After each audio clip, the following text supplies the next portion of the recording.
Beautiful people, ఎలా ఉన్నారు అందరూ? నేనైతే చాలా బాగున్నాను. మీరు ఎలా ఉన్నారో కామెంట్ సెక్షన్లో టైప్ చేసేయండి. ఈ వ్లాగ్ వచ్చేసి ఈవినింగ్ వ్లాగ్, సాటర్డే అండి. ఈవినింగ్ టైం కాస్త కూల్గా ఉంటుంది బయట అని చెప్పేసి ఒక 10 మినిట్స్ అటు ఇటు నడవడానికి వెళ్ళాను. కూల్గా ఉంటుందని కాసేపు వాకింగ్కి వెళ్ళా, ఒక 10 మినిట్స్ అంతే. ఎందుకంటే నాకు చాలా పని ఉంది ఈవినింగ్ టైం. ఎందుకంటే ప్రతి సాటర్డే మేము టిఫినే తీసుకుంటాము కాబట్టి ఈరోజు అయితే మా హస్బెండ్ చపాతీ చేయమన్నారు. దాంట్లో కర్రీ వచ్చేసి కాజు పన్నీర్ చేస్తున్నాను. ఫస్ట్ అయితే చపాతీ నేను ఎలా అయితే కలుపుకుంటానో ఈ వీడియోలో చూసేద్దాం. అంతకు ప్లీజ్ సబ్స్క్రైబ్ చేసుకోవడం అయితే మర్చిపోకండి. వ్యూస్ అయితే వస్తున్నాయి కానీ సబ్స్క్రైబ్ చేసుకోవట్లేదు. అది ఎందుకో నాకు తెలియదు. సో ఇది న్యూ యూట్యూబ్ ఛానల్ కాబట్టి దానికి సెట్టింగ్స్ ఏమైనా చేసుకోవాలా, లేకపోతే సబ్స్క్రైబర్స్ అయితే సబ్స్క్రైబ్ చేసుకోవట్లేదు, అది నాకు తెలియదు. సో మీరు కనుక సబ్స్క్రైబ్ చేసుకోవాలనుకుంటే ప్లీజ్ మర్చిపోకుండా అయితే సబ్స్క్రైబ్ చేసుకోండి అండ్ లైక్ చేయండి నా వీడియో కనుక నచ్చినైతే. ఇప్పుడైతే చపాతీ పిండిని ఇలా అయితే కలుపుకుంటాము. ఎలాగంటే ఫస్ట్ కాస్త వెన్న తీసుకొని దాంట్లో కొంచెం ఆయిల్ వేసుకొని దాన్ని కొంచెం కలుపుకున్న తర్వాత పౌడర్ వేసుకుందాము. చపాతీ పిండి వేసుకున్న తర్వాత దాన్ని వాటర్ కొంచెం ఆయిల్ వేసుకొని కలుపుకోవాలి. కొంచెం మెత్తగా కలుపుకోండి.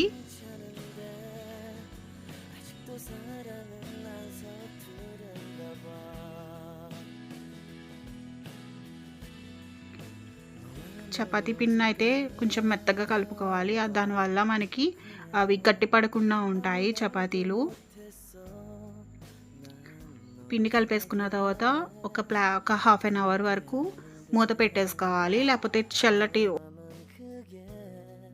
తడిపి బాగా పిండేసి ఆ క్లాత్ని కనుక దానిపైన వేసేస్తే ఒక హాఫ్ అన్ అవర్ అయితే ఉంచుకోవాలి అలాగా. ఇప్పుడైతే నేను కర్రీ చేసేసుకుంటున్నాము. కర్రీ వచ్చేసి కాజు పన్నీర్ అన్నాను కదా. ఫస్ట్ వచ్చేసి జీడిపప్పును వేపుకోవాలి. జీడిపప్పును వేపుకున్న తర్వాత దాన్ని జీడిపప్పు తీసేయాలి.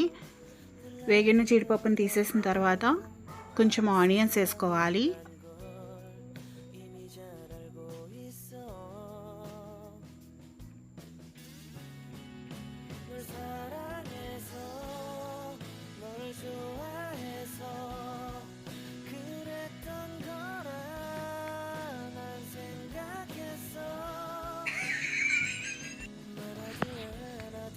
ఇప్పుడైతే జీడిపప్పుని తీసేసుకుంటున్నాం కదా.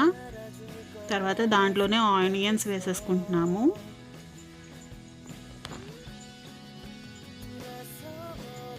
ఆనియన్స్లో టమాటాలు, పచ్చిమిరపకాయలు వేసుకొని బాగా మగ్గనివ్వాలి.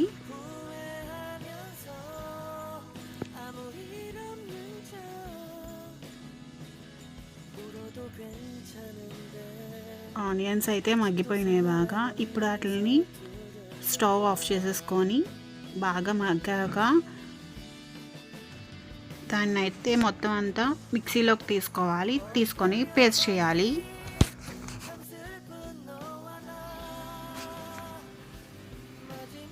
పేస్ట్ చేసుకునేది మళ్ళీ ఆయిల్లో వేసి బాగా వేగనివ్వాలి. పచ్చివాసన పోయేదాకా బాగా మగ్గనిచ్చిన తర్వాత దాంట్లో ఉప్పు, కారం, మసాలా ఐటమ్ ఏమన్నా ఉంటే గరం మసాలా ఉంటుంది కదా, గరం మసాలా అవన్నీ వేసుకొని బాగా మగ్గిన తర్వాత మన పన్నీర్ ముక్కలు కోసుకున్నాం కదా, ఆ పన్నీర్ ముక్కలు దాంట్లో వేసేసి కాజు వేసేసి కాసేపు కర్రీని మగ్గనిస్తే అంతే, జీడిపప్పు పన్నీర్ కర్రీ ఫినిష్.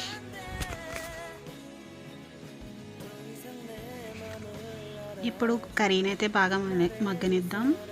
ఇంకొకటి మీతో మాట్లాడదాం అనుకున్నాను. నాకు ఇక్కడ 2-3 కామెంట్స్ అయితే పెట్టారు.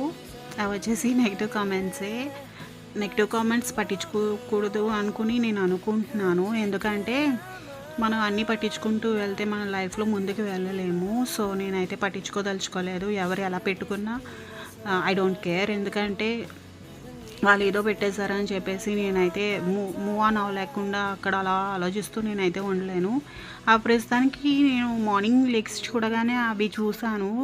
3 అయితే ఎవరైతే సెండ్ చేశారో చూడగానే ఒక సెకండ్ వరకు నేను మోటివేట్ చేసుకోలేకపోయా. తర్వాత నేనే ఆలోచించుకొని నన్ను నేను మోటివేట్ చేసుకున్నాను. ఇలాంటి వాళ్ళు చాలామంది ఉంటారు లైఫ్లో, ఇలాంటివి ఫేస్ చేయాలి మనం, చాలామందిని ఫేస్ చేయాలి. సో నేనైతే ఎవరు ఏమన్నా సరే నేను పట్టించుకోదలుచుకోలేదు. మీ ఇష్టం, మీరు కామెంట్సే చేస్తారో, నెగిటివ్గా చేస్తారో, నాకు పాజిటివ్గా చేస్తారో, ఐ డోంట్ కేర్. నేనైతే నా వీడియోస్ని సింపుల్ వేలో, నాకు నేను మీ అందరికీ ఏదో వల్గారిటీ లాగా నేనేం చూపించట్లేదు కదా. సో అందులో కూడా కొంచెం వల్గారిటీగా చూస్తున్నారు. మీరు కూడా ఎవరికైనా నెగిటివ్ కామెంట్స్ వస్తే ప్లీజ్ అసలు పట్టించుకోకండి. వాళ్ళకు పని పాట లేకుండా ఇంట్లో కూర్చొని వాళ్ళకి జాబ్స్లో ఏం చేయాలో తెలియక పెడుతూ ఉంటారు. సో అవన్నీ మనం పట్టించుకోవద్దు. ఎందుకంటే వాళ్ళు ఆ విధంగా అయినా హ్యాపీగా ఫీల్ అవుతున్నారా అంటే ఓకే కదా.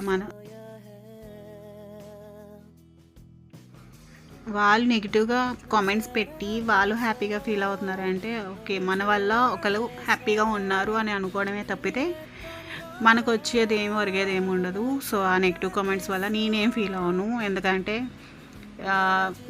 ఏవో ఉంటాయి కదా సామెతలు, అందులో ఇక్కడ ఈ వీడియోలో చెప్పచ్చో లేదా నాకు తెలియదు. సో మీకు ఇస్తున్న క్లారిటీ అంటే మీరు ఎన్ని నెగిటివ్ కామెంట్స్ పెట్టుకున్నా నేను ఐ డోంట్ కేర్. ఓకే, వీడియోలోకి వెళ్ళిపోదాము. అండ్ ఇది వచ్చేసి నేను నెయ్యి రాస్తున్నాను. నెయ్యి రాసి వాటిని మడత పెట్టేసి తర్వాత మళ్ళీ ఇంకోసారి నేను వాటిని చపాతీ కింద చేస్తాను.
చపాతీలు చేయడం అయితే అయిపోయింది. ఇప్పుడు కాల్ చేసుకుందాము. కర్రీ కూడా అయిపోయి వచ్చింది. లోపల చపాతీలు కూడా కాల్ చేసుకుంటున్నాను.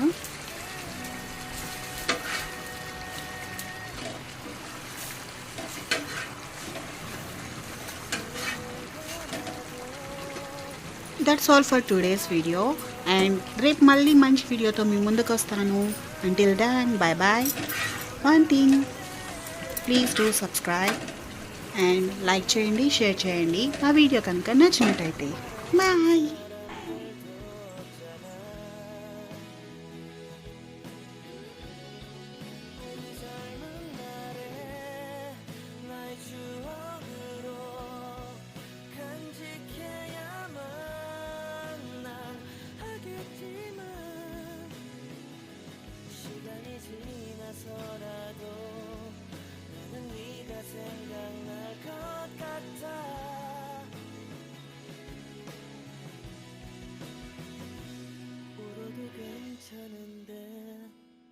아직도 사랑은 난 서투른가 봐. అవి రెండు కాదు. హెడ్ బాడీదే అంటే ఒకటే చేయమా 가슴이 떨려와 자꾸 미안 네 앞에만 서면 난 너만 보면 이게 아닌데 내 맘은 그게 이런 게 아닌데 예쁘게 말하고 싶었지만 내 맘이 들킬까 난 겁이 나서 차라리 들켜서 내 맘을 네가 알아챘어야 해 널 사랑해서 널 좋아해서